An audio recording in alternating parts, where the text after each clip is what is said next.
Okay, so I'm going to attempt to show you guys a simple way to hook up solar power to your RV or your vehicle or your work truck. And basically what I have here, I have a solar panel on the roof of the truck. It's a 150 watt solar panel, 12 volt. Here you're looking at the charge controller. I got some meters to show me the voltage. This is the voltage on the side of the battery side, and also there it is, 13.8 volts. I don't know if you can see it very clearly on the camera. And then here I have just a voltmeter for the panel side. So this is the voltage coming in.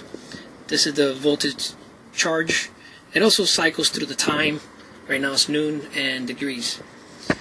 Also towards the left I have there's the power coming in.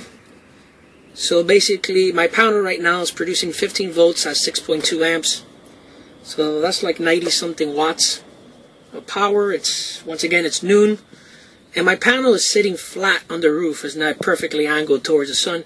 So there you can see the difference in performance, but so far for what I'm using for, it's great. And if we go here, this is another side to the solar system that I like to show you. I do have a 5,000 watt inverter. It's modified. Some electronic devices are very sensitive and they don't like the modified wave. So I have two inverters. I have a pure sine wave inverter and a modified. Now my modified is 5,000 watts, so basically I can use it to run my ice machine and anything I plug into this pretty much. My chip and hammer, skill saw, sawzall, you name it. It works great. But what I'd like to show you guys is this.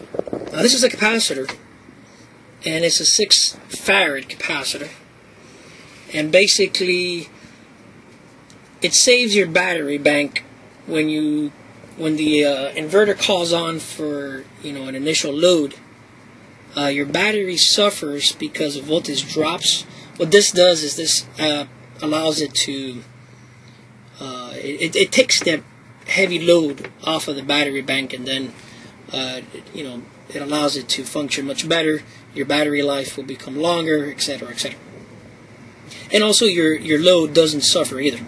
Now, very important is you're supposed to charge your capacitor before you put it under load. So what I have here is I have a charging circuit, and then I have a inverter on circuit here, switch. So I'd like to show you how this works. So basically, turn that on. It goes through the resistive element in the bulb, and it takes about a minute or maybe less to charge.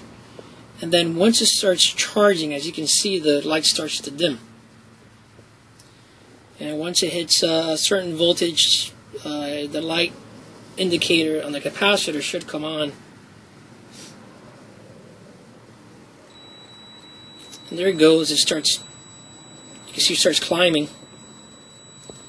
So what I do is, once it's about 9 volts, what I do is I turn this off, and I load it up right away, and there it goes. So this is ready for action. Very nice system. The trick to this is you're always better oversizing your capacitor. Never undersize it. You never want to put more voltage than it's designed to handle. If you do, then you will have catastrophic dielectric failure, which means explosion. We don't want that. So never ever charge your capacitor with higher voltages than what it's designed for. Now this one, I believe, is designed between 12 and 24 volts. Okay, so it's also designed for a 12 volt DC system. Always match your capacitance. The rule of thumb is farad for every 1,000 watts. I got 6 farads here, so I'm good for the system that I have. Do your homework, research before you mess with this. Very dangerous. So if you don't know what you're doing, stay away from it. So anyway, so we got that. Also, I'm going to run out and show you what we got outside.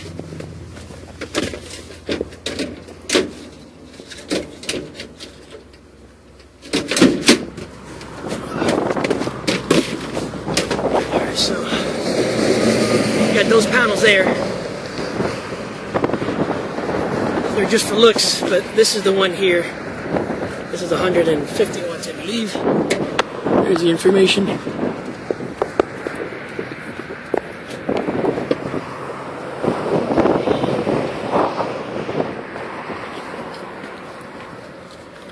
There you have it.